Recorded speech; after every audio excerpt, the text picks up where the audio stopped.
유명 셰프 홍석천 씨가 광주의 맛을 홍보하기 위해 광주를 찾았습니다. 이어서 광주시정 소식입니다.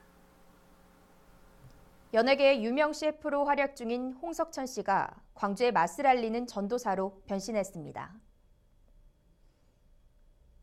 홍석천 씨는 광주의 관광 명소를 홍보하는 테마 영상 맛편에 출연하기 위해 1박 2일 일정으로 광주를 찾았습니다. 이번 촬영에서 홍석천 씨는 송정떡갈비, 무등산 보리밥, 한정식 등 광주를 대표하는 맛집을 탐방하는 것 외에도 무등산 입석대와 국립아시아문화전당 등을 소개했습니다.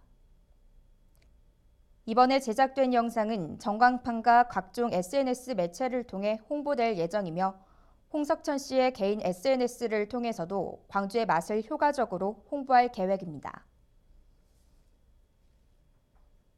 지난 19일 열린 2016 호남권 관광 활성화 컨퍼런스에서 광주시는 호남권 관광 활성화 방안을 모색했습니다. 이날 발표에서 다음 소프트 송길령 부사장은 호남권 여행보다 그것을 하나의 테마로 잡아 테마 여행으로 어필하는 것이 필요하다고 말했으며 광주문화관광연구원 김현주 박사는 킬러 콘텐츠를 개발해 이를 기반으로 호남을 대표하는 관광 브랜드 전략을 수립하라는 조언을 하는 등 다양한 전문가들이 모여 호남권 관광 활성화 방안에 대해 모색했습니다. 광주시는 이번 컨퍼런스를 통해 대한민국의 맛과 멋과 흥을 남도에서부터 꽃피울 수 있는 계기가 되길 바란다고 밝혔습니다. 광주시는 연중 유행하는 볼거리를 예방하기 위해 철저한 개인 위생 수칙을 지켜줄 것을 당부했습니다. 지난 17일 기준으로 광주에서 1,009명의 환자가 발생했으며 중고등학생 연령대가 전체의 45.3%를 차지하는 것으로 나타났습니다. 이 같은 결과는 단체 생활을 하는 청소년 사이에서 집단 유행을 한 것으로 이를 예방하기 위해서는 기침 예절과 손 씻기 등 감염병 예방 수칙을 준수해야 합니다.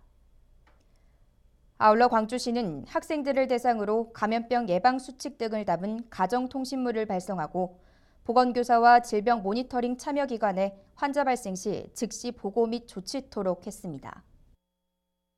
마이크로 의료 로봇 센터가 19일 광주의 연구시설을 완공하고 본격적인 운영에 들어갑니다. 주요 시설로는 동물 실험실 등 테스트베드 시설과 시제품 제작실, 클린룸 등을 갖추고 있으며 기업들과 공동 연구를 위해 80여 종의 최첨단 마이크로 나노 연구 장비를 구축 중에 있습니다.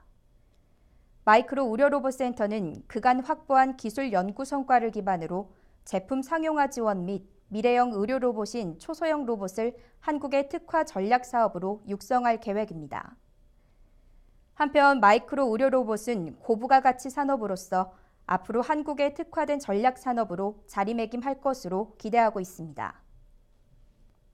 광주 시민들과 중국인들이 함께하는 중국 문화주간 행사가 22일에서 29일까지 금남로 등 광주 일원에서 열립니다.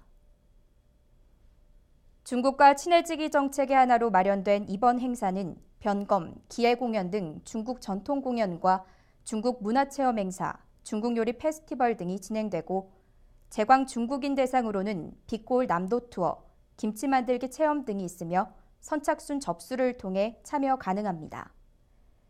광주시는 매년 중국 문화주간을 정하고 시민과 제광 중국인들이 즐길 수 있는 체험과 음악회 등 다채로운 행사를 열 계획입니다. 광주시가 지난 7월 제1차 국제교류 활동에 이어 2016년 제2차 청소년 국제교류 참가자를 공개 모집합니다. 제2차 국제교류 참가자는 지원 동기, 활동 계획 등을 고려해 서류 및 면접 심사를 거쳐 선발되며 광주시 소재의 고등학교에 재학 중인 학생이나 고등학생 연령의 청소년이면 신청 가능합니다.